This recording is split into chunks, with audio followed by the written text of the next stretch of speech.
lagi, makna toleransi juga dibuyarkan oleh sikap antipati antara penganut satu agama dengan agama lainnya yang tak jarang berujung anarki. Kita pun menyaksikan pembantaian umat muslim yang dilakukan semena-mena di Myanmar, pembakaran masjid di Tolikara, Papua, kerusuhan di Poso karena konflik agama, peperangan tiada akhir antara Israel dan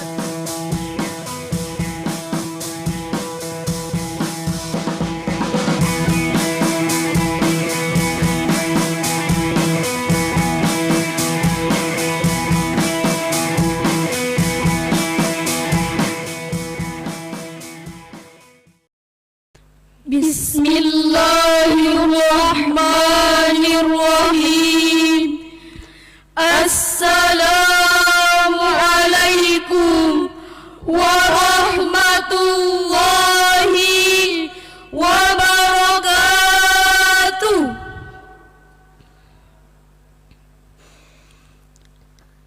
Alhamdulillahi rabbil alamin.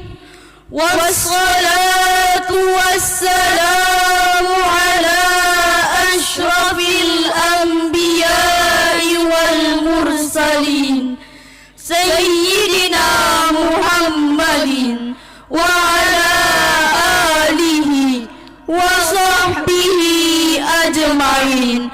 Amma ba'du. Dewan Hakim yang arif lagi bijaksana, hadirin sebangsa dan setanah air yang berbahagia. Bung Karno, Presiden pertama Republik Indonesia, dalam sidang persiapan kemerdekaan Republik Indonesia 1 Juni 1945 pernah berkata, negara kesatuan Republik Indonesia ini bukan milik suatu golongan, bukan milik suatu suku, bukan milik suatu agama, bukan pula milik suatu adat istiadat, tapi milik kita semua. Betapa tidak, hadirin, negeri kita tercinta ini tidaklah ada duanya. Lebih dari 250 juta kepala dengan pemikiran yang berbeda, bahasa yang berbeda, suku bangsa yang berbeda, bahkan agama yang berbeda, bisa hidup berdampingan di sebuah negara dengan kepulauan terbesar di dunia. Tidaklah mungkin bangsa ini bisa terus bersatu dan berjuang bersama tanpa adanya rasa toleransi. Namun sayang, hadirin, isu agama dan budaya masih menjadi bahan bakar utama bagi para oknum yang ingin memecah dan memporak-porandakan bangsa. Mulai dari oknum yang mengaku-ngaku membawa pesan agama, melakukan kekerasan atas nama agama, menyebut kebencian dengan mengumbar isu sara, bahkan dengan teganya memfitnah Rasul dan ulama. Betul? Apa yang sebenarnya terjadi di negeri plural dan majemuk ini? Sudah hilangkah rasa kemanusiaan sehingga kekerasan sudah menjadi hal yang lumrah? Adakah yang salah dalam ajaran agama atau kita yang salah dalam memahaminya? Oleh karena itu, pada kesempatan kali ini kami akan menyampaikan syarahan Al-Quran yang berjudul Moderasi Beragama dalam mengimplementasikan Islam Rahmatan lil Alamin. Dewan Hakim yang arif lagi bijaksana, hadirin yang berbahagia. Persatuan adalah tiang penyangga suatu negara. Kemajuan atau kemunduran suatu negara ditentukan berdasarkan persatuan dan kesatuan bangsanya. Bangsa yang makmur adalah bangsa yang bersatu, sedangkan bangsa yang hancur adalah bangsa yang berseteru. dalam keberagaman bangsa Indonesia, kita tetap dipersatukan dalam semboyan Bhinneka Tunggal Ika, berbeda-beda tetapi tetap satu tujuan. Lalu, bagaimana upaya kita mempertahankan persatuan dan kesatuan? Allah Subhanahu wa Ta'ala mengisyaratkan agar saya, saudara, dan kita semua memperkokoh persatuan dan kesatuan dan melarang bercerai-berai. Ini terangkai dalam Quran Surah Ali Imran ayat 103 yang berbunyi sebagai berikut. A'udzu billahi minasy syaithanir rajim.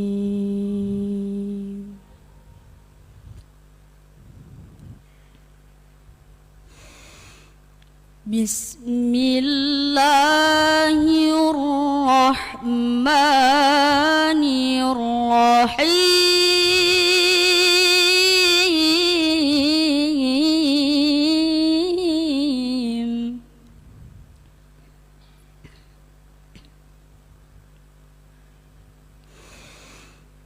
Wa'tasimu bihablillahi jami'an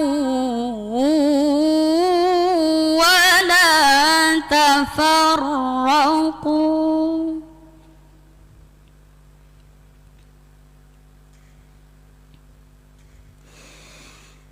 واذكروا نعمة الله عليكم إذ كنتم أعداء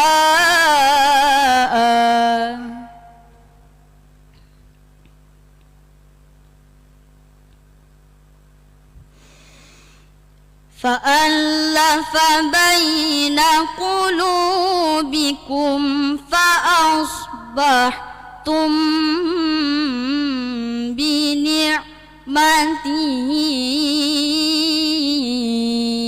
إخوانا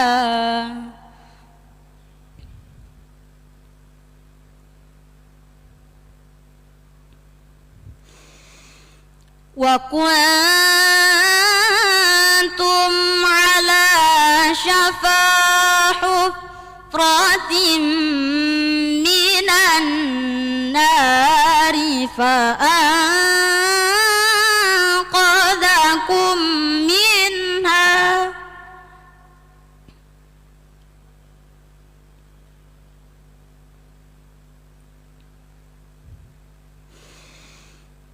كذلك يبين الله لكم آياته لعلكم تهتدون.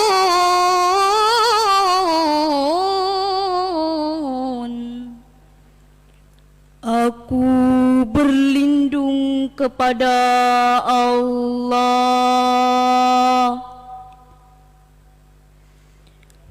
dari godaan syaitan yang terkutuk. Dengan menyebut nama Allah yang Maha Pengasih lagi Maha Penyayang, dan berpegang teguhlah kamu semuanya pada tali agama Allah, dan janganlah kamu bercerai-berai, dan ingatlah nikmat Allah kepadamu ketika kamu dahulu masa jahiliyah bermusuh-musuhan. Lalu Allah mempersatukan hatimu. Dengan karunia-Nya kamu bersaudara.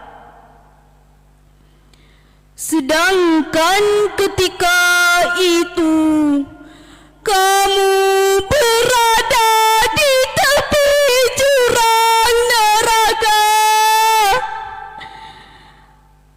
lalu Allah menyelamatkan kamu dari sana. Demikianlah Allah menerangkan ayat-ayatnya kepadamu agar kamu mendapat petunjuk. I'tasimu asal katanya adalah i'tasama yang merupakan fi'il sulasi mazid biharfa'ain atau fi'il yang memiliki tambahan 2 huruf setimbang dengan ifta'ala, yafta'ilu, ifta'il. Jadi i'tasama, ya'tasimu, i'tasim artinya berpegang teguh. Maka i'tasimu yang merupakan fi'il amar dengan domir antum bermakna berpegang teguhlah kalian. Adapun makna hablullah di dalam tafsir Al-Munir ditafsirkan dengan al-ahdu, perintah atau janji, atau Al-Quran atau Islam, semuanya bermakna sinonim. Maksudnya adalah iman, taat dan mengamalkan Al-Quran.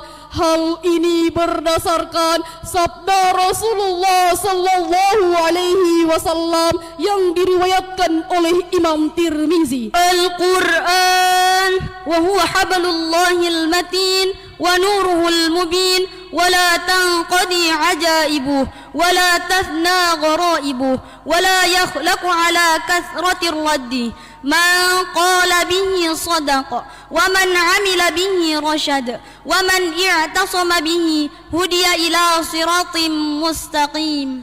Al-Quran adalah tali Allah yang kokoh, cahayanya yang terang, keajaiban dan keindahannya tidak akan pernah habis. Tidak yang saling mencintai, menyayangi dan tolong-menolong di dalam menjalankan kebaikan dan ketakwaan kepada Allah Subhanahu wa Ta'ala. Profesor Dr. Muhammad Quraish Shihab juga menjelaskan makna tali Allah adalah Al-Quran. Adapun lafaz jami'an sebagai hal yang menjelaskan agar berpegang teguh kepada tali Allah, yaitu dengan cara bersatu padu. Islam memiliki tegas mengatakan la ilaha illallah, tiada Tuhan selain Allah, dan sampai titik darah penghabisan pun tetap la ilaha illallah.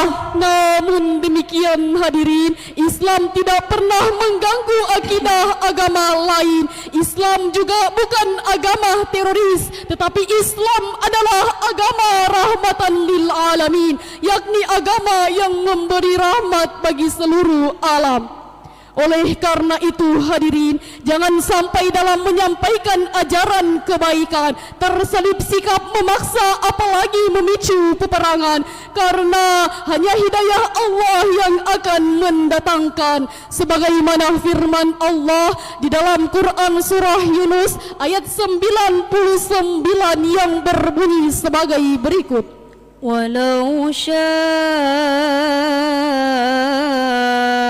rabbuka la amana ma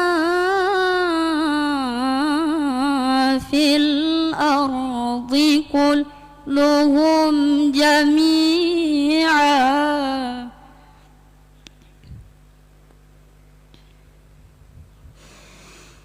Afa'anta tukrihun nasa hatta yakunu mu'minin.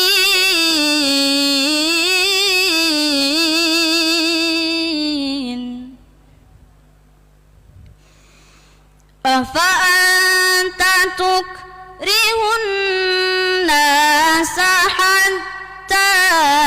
takunu mu'minin.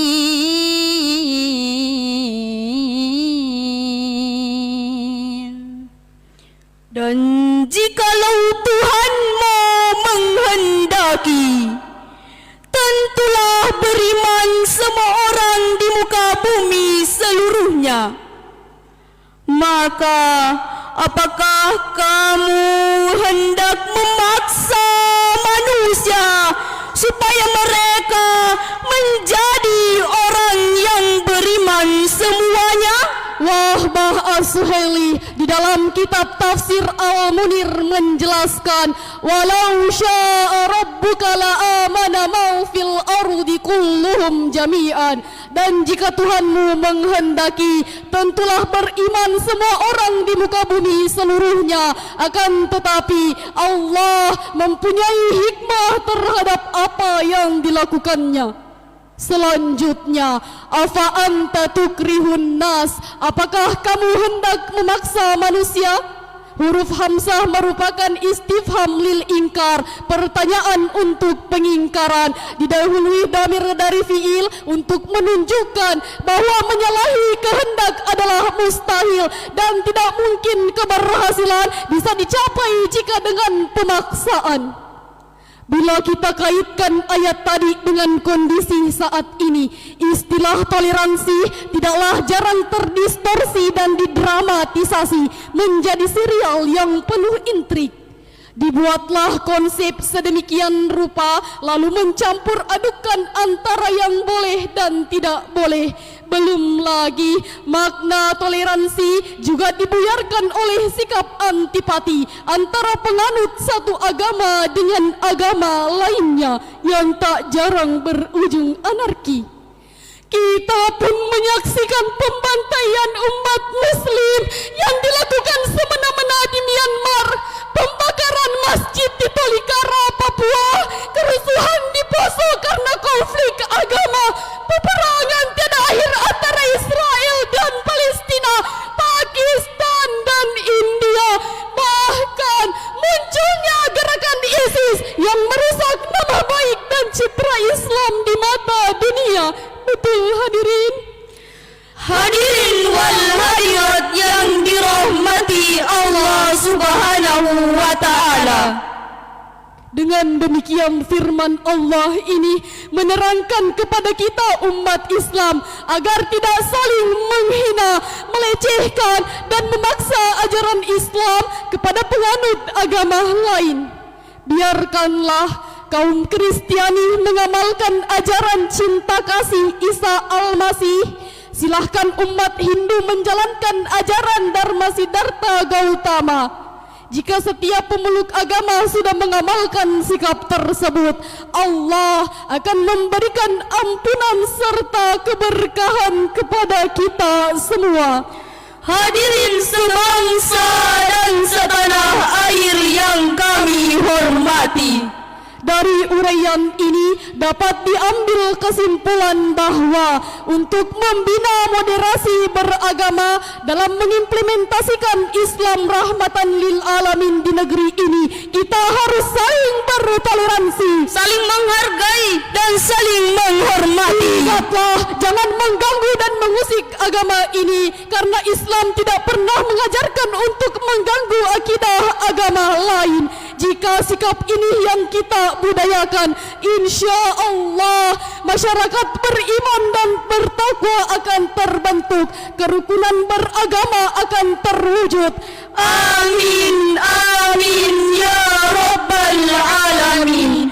Hadirin sebangsa dan setanah air yang berbahagia, demikianlah syarahan yang sempat kami sampaikan. Atas segala kekurangan mohon dimaafkan. Sadaqallahul azim. Maha benar Allah, Maha benar Allah, Maha benar Allah. firman-Nya. Allahumma adfa'na al-ghala wal-bala wal-waba fid dunya khassah fi baladina Indonesia. Allahumma adfa'na al-ghala wal-bala wal-waba fid dunya khassah fi baladina Indonesia. Wabillahi taufiq wassa'adah. Wassalamualaikum warahmatullahi